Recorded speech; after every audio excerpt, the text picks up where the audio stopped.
Irmãos, um abraço a todos, uma excelente oportunidade de novo estarmos reunidos como Escola Bíblica Dominical para estudarmos mais uma lição na nossa revista A Supremacia de Cristo, estudo na carta aos Hebreus, né? Hoje a lição é a de número 16, né? Chamado a santificação, lição 16, na página 77 da revista. Tem um texto básico que está em Hebreus 12, versículos de 12 até 29, está aqui indicado na revista. Hebreus 12, de 12 a 29, que eu vou ler, e depois 1 Pedro 1, de 13 a 16. Primeiro Hebreus, no capítulo 12, versos de 12 até 29. Vamos ler esse texto. Hebreus 12, de 12 até 29. Portanto, tornai a levantar as mãos cansadas e os joelhos desconjuntados, e fazei veredas direitas para os vossos pés, para que o que manqueja se não desvie inteiramente, antes seja sarado. Segui a paz com todos e a santificação, sem a qual ninguém verá o Senhor. Tendo cuidado de que ninguém se prive da graça de Deus e de que nenhuma raiz de amargura, brotando, vos perturbe, e por ela muitos se contaminem. E ninguém seja fornicário ou profano como Esaú, que por um manjar vendeu o seu direito de primogenitura. Porque bem sabeis que, querendo ele ainda depois herdar a bênção, foi rejeitado porque não achou lugar de arrependimento, ainda que com lágrimas o buscou. Porque não chegaste ao monte palpável, aceso em fogo, e a escuridão, e as trevas, e a tempestade, e ao sonido de trombeta, e a voz das palavras, a qual os que ouviram pediram que se lhes não falassem mais, porque não podiam suportar o que se lhes mandava. Se até um animal tocar o monte, será apedrejado. Versículo 21. E tão terrível era a visão que Moisés, estou todo assombrado e tremendo, Moisés falou. Versículo 22. Mas chegastes ao monte de Sião, e à cidade do Deus vivo, a Jerusalém celestial, e aos muitos milhares de anjos, a universal assembleia e igreja dos primogênitos que estão inscritos no céu, e a Deus, o juiz de todos, e aos espíritos dos justos aperfeiçoados, e a Jesus, o mediador de uma nova aliança, e ao sangue da aspersão que fala melhor do que o sangue de Abel. Vede que não rejeiteis ao que fala, porque se não escaparam aqueles que rejeitaram o que na terra os advertia, muito menos nós, se nos desviarmos daquele que é dos céus. A voz do qual moveu então a terra, mas agora anunciou dizendo: ainda uma vez comoverei, não só a terra, senão também o céu.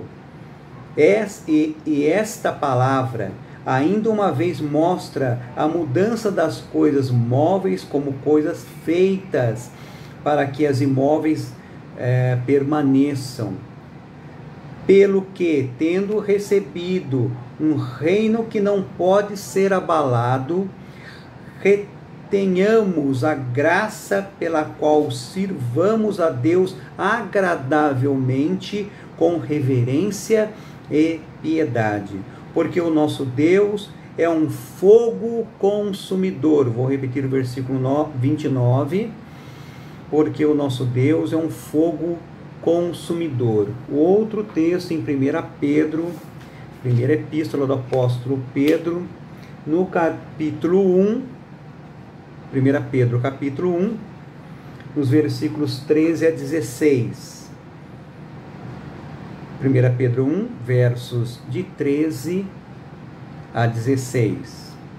Portanto, cingindo os lombos do vosso entendimento, sede sóbrios e esperai inteiramente na graça que se vos ofereceu na revelação de Jesus Cristo, como filhos obedientes, não vos conformando com as concupiscências que antes havia em vossa ignorância, mas, como é santo aquele que vos chamou, sede vós também santos em toda a vossa maneira de viver, porquanto escrito está: sede santos, porque eu sou santo. 1 Pedro, capítulo 1, verso de 13 até 16.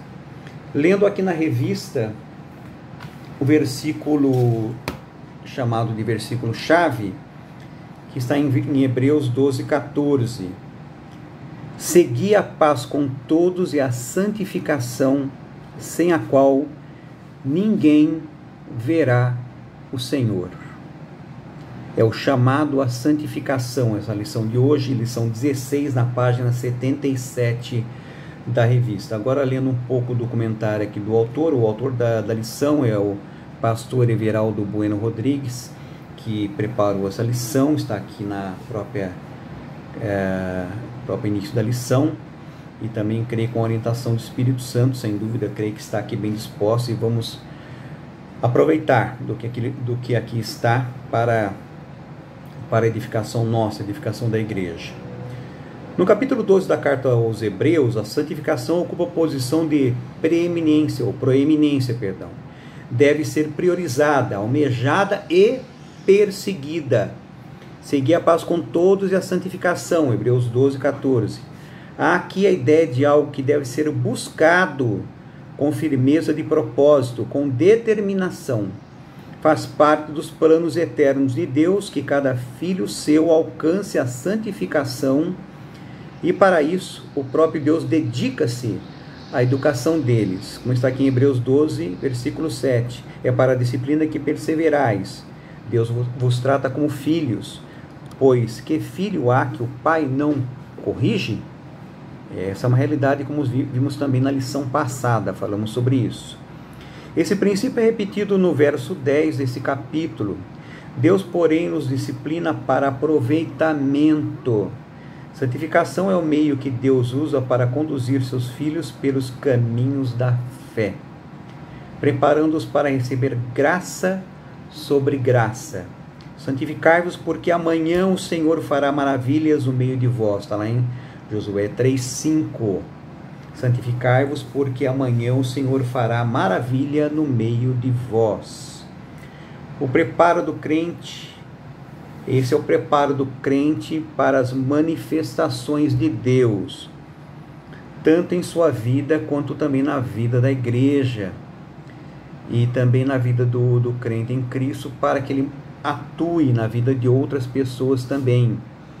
É importante a busca, a perseverança e a constante luta por essa busca, por essa santificação. É um chamado, Deus tem um chamado à santificação do seu povo.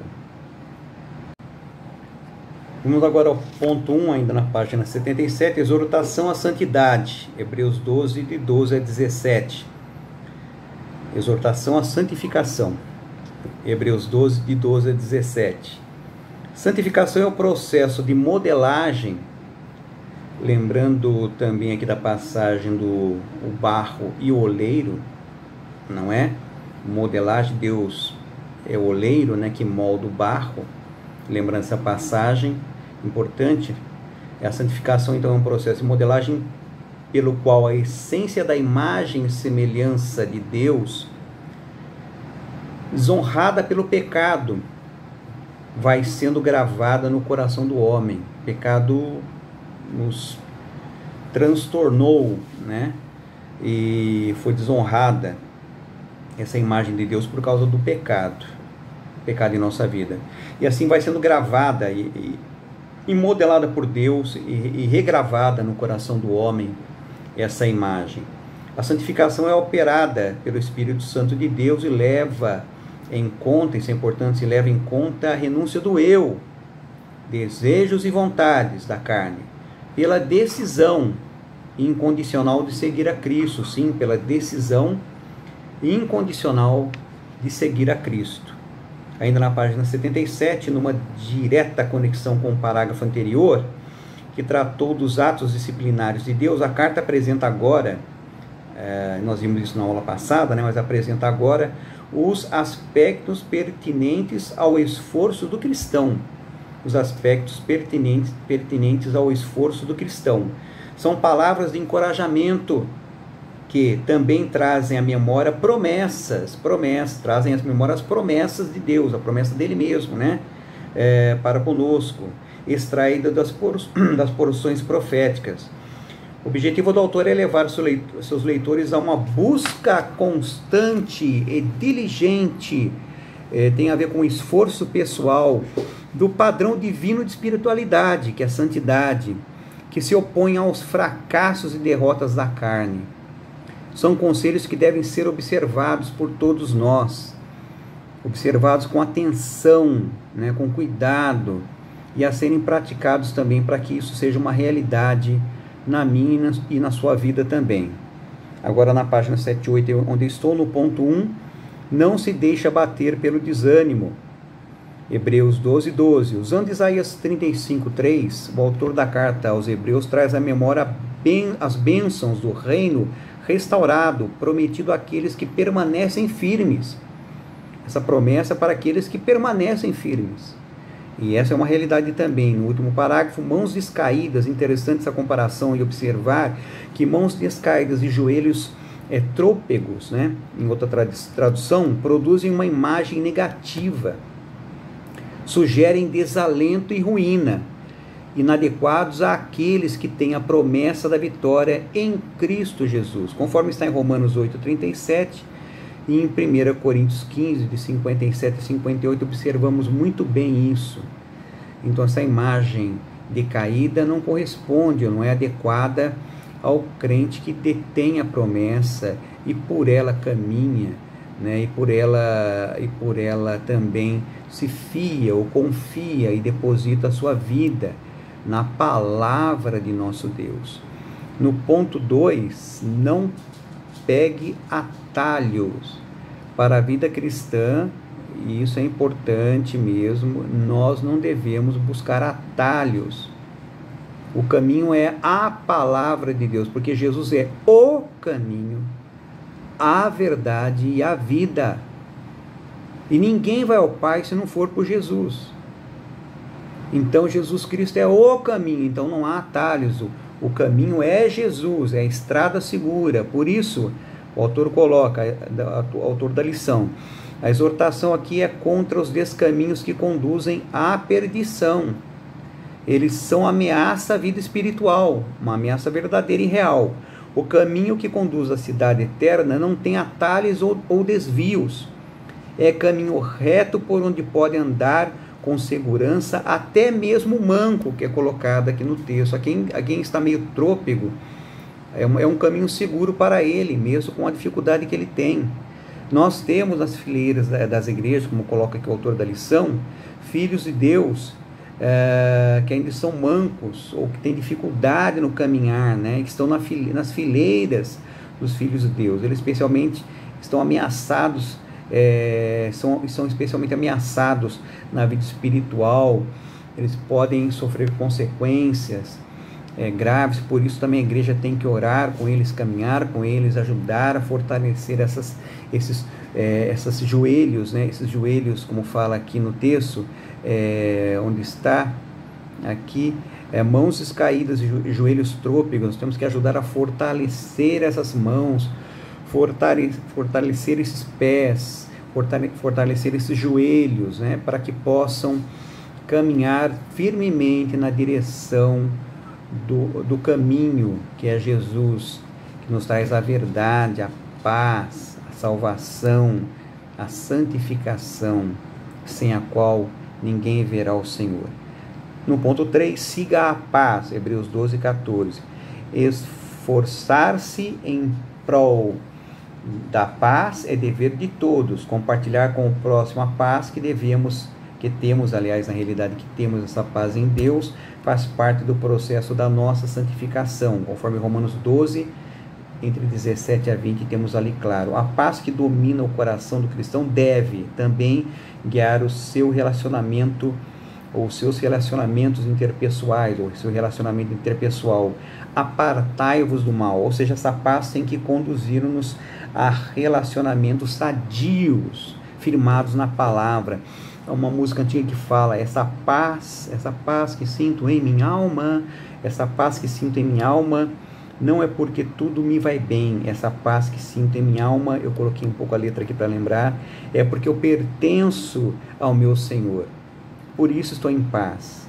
E a pergunta também que poderíamos fazer na questão dos relacionamentos, também parafraseando aqui um livro antigo, nos meus passos, qual atitude Jesus tomaria em determinadas situações? Poderíamos perguntar, nessa situação, o que faria Jesus? O que eu conheço dele, qual atitude ele tomaria diante dessa situação que eu estou vivendo? O que ele faria? Que atitude ele tomaria? Vale uma importante reflexão sobre as nossas atitudes também. Por isso é importante que a gente esteja firmado, em paz, firmado em sua palavra. No ponto 4, busque a santidade, Hebreus 12, 14. Santificação é a separação do pecado para Deus. Separação do pecado para Deus.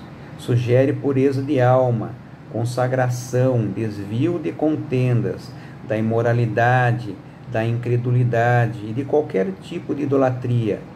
É indispensável para um viver vitorioso e agradável a Deus. Deve ser buscada constantemente, pois só a santificação corrige as imperfeições geradas pelo pecado e leva o homem a participar da própria santidade de Deus. Deus, porém, nos disciplina para aproveitamento a fim de sermos participantes da sua santidade. Hebreus 12, 10. A santificação é a separação do pecado, nos separarmos para Deus, nos separando do pecado. E isso fica muito claro também em nossas vidas. É importante. Aqui no final da página 78, ponto 5, evite a contaminação, Hebreus 12, 15.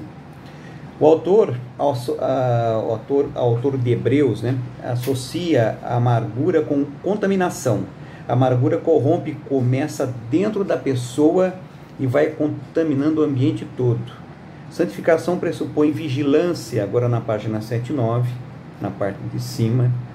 Santificação pressupõe vigilância pessoal e propósito firme para combate a qualquer raiz que possa produzir amargura, conforme Deuteronômio 29, 16 a 19. O antídoto aqui é apropriar-se da graça. Sim, ninguém seja faltoso separando-se da graça. No ponto 6, cuidado com as escolhas. Hebreus 12, de 15 a 18. Aquele que se desvia da graça é comparado a Esaú, que trocou seu direito de primogenitura por um repasto, um prato de comida, é a realidade. Sua estultícia em trocar seu privilégio como filho primogênito veio a ser um exemplo de todos aqueles que colocam vantagens materiais ou sensuais, sejam quais forem, da sua herança espiritual. Isso é sério e temos que atentar com muito cuidado para isso. A terrível escolha de Esaú não poderia ser desfeita, não achou lugar de arrependimento. Hebreus 12, 17.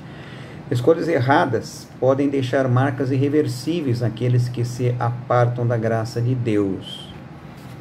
O pecado de Davi, quando buscou a mulher do seu general de exército, Betseba, e teve um filho, engravidou a mulher e praticamente mandou matar o homem, colocou ele no pelotão de frente para que fosse morto, e ele foi. Esse pecado Deus não deixou impune, não deixou sem repreensão. Foi uma escolha errada, um ato errado, se afastou da graça de Deus e acabou sofrendo as consequências. Ele realmente perdeu o filho e teve todo um trauma gerado e consequências desse pecado.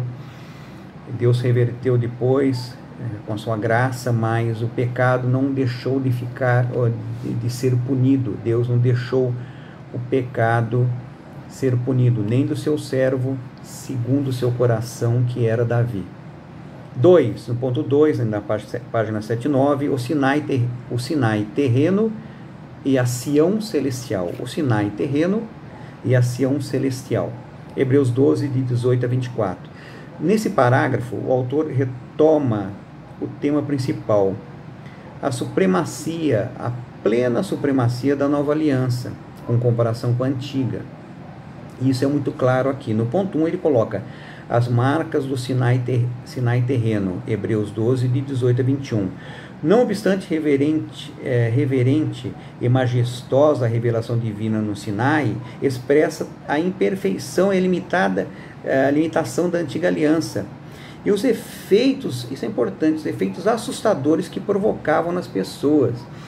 A visão de Deus, as aparições de Deus provocavam terror, eram terríveis. Não que não fossem majestosas, que não fossem grandiosas, mas eram umas manifestações assim tremendas, eram realmente aterradoras às vezes. Ponto A, letra A aqui, percebidas através dos sentidos físicos, Hebreus 12, 18 a 19. A outorga da lei foi acompanhada por sinais palpáveis pelo homem. A ideia do autor é trazer à memória os aspectos físicos que cercavam a antiga aliança. Haviam muitos aspectos físicos visíveis aos homens, os homens poderiam sentir até. E isso é interessante, fisicamente falando. No ponto B, caracterizados pelo medo. Veja só, Hebreus 12, de 20 a 21. A natureza inspiradora do temor daquele evento fala por si mesma. As manifestações visíveis de Deus eram aterradoras. O fogo, as trevas, a tempestade, o clamor da trombeta, ou seja, o soar da trombeta, era o soar da trombeta, na realidade, caracterizavam o juízo divino, impossível de ser suportado pelos homens. A citação colocada, pois já não suportavam o que lhes era ordenado, fica muito claro nessa percepção em Hebreus 12, 20, dá essa ideia do pavor que o espetáculo glorioso dessa aparição de Deus proporcionava. Colocando isso em um outro exemplo aterrador, é uma outra situação, não se refere exatamente a essa ideia do Monte Sinai, da apresentação da lei, não é essa que eu me refiro, mas outras coisas majestosas em suas manifestações em que Deus apresentou ao longo da história. Tem uma lembrança das 10 pragas do Egito, quão grande e aterradoras e assustadoras, combinando com a 10ª, com a morte dos primogênitos. As suas aparições e atuações eram assim realmente aterradoras muitas vezes. E é a diferença com a nova aliança, com o que temos hoje. No ponto C, protagonizadas por um Deus distante. Aí com calma, Hebreus 12, 20. Na antiga aliança, o relacionamento de Deus com seu povo era marcado pelo distanciamento. Não que Deus era um Deus longe, é um Deus de perto, como diz a música, não um Deus de longe. Mas era marcada, fisicamente caracterizada, diferentemente de Jesus, pelo distanciamento, pela separação. A exemplo da proposta, do Santo dos Santos, quando o sumo sacerdote, ele se apresentava uma vez ao ano no Santo dos Santos para o sacrifício pelo povo. Era levado ali uma vez ao ano. Ele tinha toda uma preparação, um preparo para que ele pudesse estar ali. E se ele não estivesse de acordo, segundo o Senhor, ele era fulminado, poderia morrer. Isso é fato também. Aqui um texto importante: marcarás em redor limite ao povo, dizendo: guardai-vos de subir ao monte, nem toqueis o seu termo. Todo aquele que tocar o monte será morto. Lá em Êxodo 19, de 12 a 13. Olha só como era grandioso e terrível, né? Tremendo ou tremenda essas aparições do nosso Deus. O caráter distintivo da nova aliança, Sião celestial agora. No ponto 2, isso aqui também é muito bom para contrastarmos essas duas alianças, a antiga e a nova. Aqui no ponto 2, em profundo contraste com a antiga, a nova aliança enfatiza o acolhimento divino, expresso na graça disponível aos que creem, nessa graça que é disponível aos que creem. No final aqui, todavia, na nova aliança é cercada, essa situação com uma abundante graça, Não é pouca, mas sim abundante graça. É muita graça, né? É graça em profusão. É que caracteriza, que diferencia, uma das coisas que diferencia entre a nova, né, e a antiga aliança. No ponto A, aqui no A, percebido através dos sentidos espirituais. A proximidade com Deus dá o toque espiritual que contrapõe o Sinai, o lugar da lei com a Jerusalém celestial, a cidade do Deus vivo. O lugar da redenção, a linguagem usada dá um tom vívido de espiritualidade. Não há nada terreno ou físico que possa sugerir alguma limitação ou imperfeição à nova aliança. Não há nada. A ideia é dar ênfase a esse caráter espiritual da nova aliança. A nova aliança tem um caráter plenamente espiritual. Isso fica claro aqui. Tem um caráter plenamente espiritual. Nós estamos aqui na página 80 da revista, agora no ponto B, da segunda parte, o caráter distintivo da nova aliança, a Sião celestial, aqui na parte B, na página 80, caracterizado pela alegria. Não estão mais em foco as demonstrações aterrorizantes do Sinai. Não estão mais em foco. Deus mudou a forma. A nova aliança se caracteriza por uma assembleia festiva, alegre e encorajadora, diferentemente do que era na antiga aliança. A alegria do Senhor é a nossa força. Então hoje é caracterizado pela alegria, é festivo, é alegre, é encorajadora. E isso é muito importante, esse diferencial entre a antiga e essa nova aliança. No ponto C, protagonizado por um Deus acessível. Sempre foi, mas aqui com muito mais percepção da sua proximidade. É oportuno lembrar aqui uma das mais preciosas citações de Jesus. O Emmanuel, Deus conosco. Vinde a mim todos que estáis cansados e sobrecarregados, e eu vos aliviarei. Mateus 11, 28. Jesus é o Deus Filho, o mediador da nova aliança, aquele que bondosamente chama as pessoas para o seguirem, andarem com Ele e aprenderem dele. Em Cristo, um novo e vivo caminho. Nós temos nele um novo e vivo caminho. Ele é um Deus próximo. Senhor, mostra-nos o Pai, perguntou o apóstolo. Aí Jesus falou: mas quem me vê, vê o Pai. Estou há tanto tempo com vocês, né? E quem me vê, na realidade, me vê o Pai, porque eu e o Pai somos um. A minha conduta é a conduta do Pai, a conduta do Pai é a minha conduta, ou seja, Jesus é o Emmanuel, o Deus conosco. Então, quer conhecer a Deus? Em Jesus.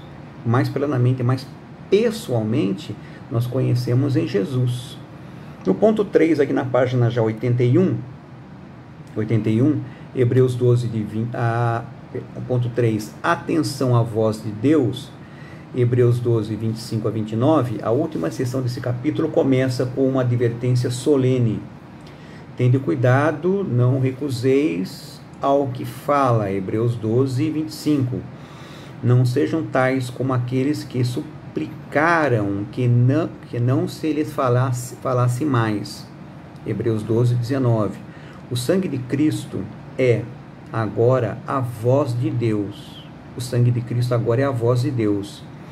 Nossa responsabilidade é infinitamente maior.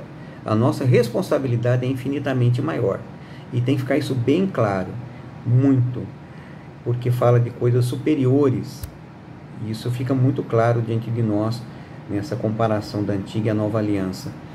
Dessa Sião celestial que temos com a nova aliança. No ponto 1 aqui, Deus ainda é o mesmo. Hebreus 12, 25. Aquele que dos céus nos adverte e aquele que os advertia sobre a terra, Hebreus 12, 25, são os mesmos. São os mesmos. A substituição dos estrondos pela sublimidade da graça não indica que Deus, veja bem, não indica que Deus se tornou condescendente com o pecado, de maneira nenhuma. Na verdade, a advertência celestial exige maior responsabilidade do homem. Okay? Exige maior responsabilidade do homem. A severidade de Deus transcende o tempo e a geografia do universo. Se os israelitas não escaparam devido à sua incredulidade, é muito claro, diz a palavra de Deus, muito menos nós escaparemos. Eles não escaparam por causa da sua incredulidade, com certeza, muito menos nós escaparemos. No ponto 2, a inabalável aliança exige santidade. Hebreus 26 e 27. Hebreus 12, 26 e 27. Faltou aqui colocar o capítulo. Hebreus 12, de 26 a 27. A inabalável aliança exige santidade. Os fenômenos físicos que acompanhavam a antiga aliança caracterizavam coisas que podem ser abaladas, e até foram abaladas, coisas ligadas ao que é terreno, transitório e passageiro.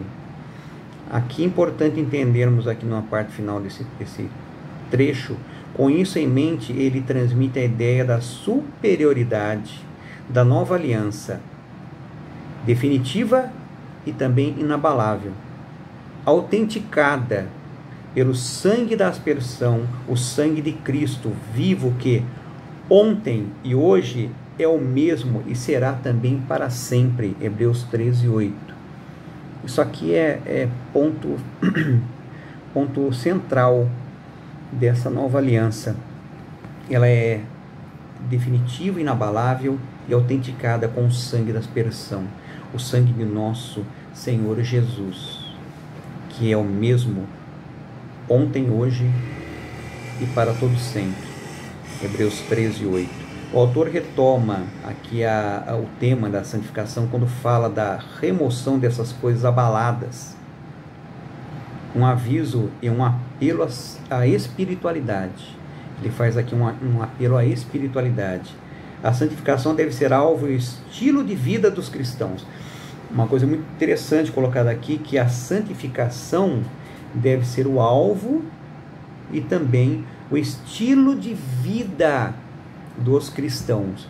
A santificação tem que ser um estilo de vida. Qual o seu estilo de vida? É a santificação, conforme Hebreus 12, 14. E isso fica muito sério, né? E gravado em nossa mente e coração pelo sacrifício de Cristo. E isso é claro que devemos andar assim para agradar ao Senhor e para que possamos vê-lo, porque sem santificação ninguém verá o Senhor. No ponto 3 aqui da revista, ainda na página 81, no reino espiritual o essencial é gratidão e serviço. Hebreus 12, de 28 a 29. Na carta aos Efésios, Paulo declara que Deus nos chamou para louvor da sua glória. nos chamou para o louvor da glória de sua graça. Que Deus nos chamou para o louvor da glória de sua graça. Efésios 1, 6. Ou seja, declara a essencialidade do serviço cristão. Verdadeiros adoradores. Essa é a essência do serviço cristão, que é sermos como adoradores desse Deus. Dessa forma, o autor da carta aos Hebreus destaca aspectos desse serviço de adoração. Adorar a Deus é um serviço, prestarmos culto reverente a Ele é serviço cristão também. Nós vamos à igreja para prestar um culto a Deus. Nós não vamos lá para ganhar bênção, né? Para que Deus nos dê uma promessa, para que nos cure. É claro que isso pode estar inerente. Deus pode nos curar, nos abençoar, nos dar uma promessa segundo a tua palavra, a palavra dele. Não é isso, não é que ele não possa, ele pode, mas nós vamos lá para louvá-lo, para louvor da sua glória. Nós vamos prestar um culto a ele. Isso tem que ficar bem gravado na nossa mente. Essa é um serviço cristão, é um serviço de amor, né? Nós recebemos o amor do Pai em Cristo Jesus. Nós vamos lá para amá-lo, prestando um culto reverente, em espírito e em verdade também.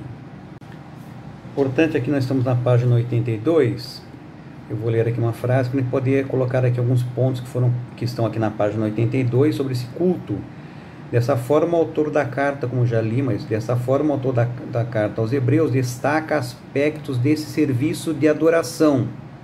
Agora eu vou citar aqui o ponto A, B e C, na página 82, desse serviço de adoração. É importante também pensarmos um pouco nisso.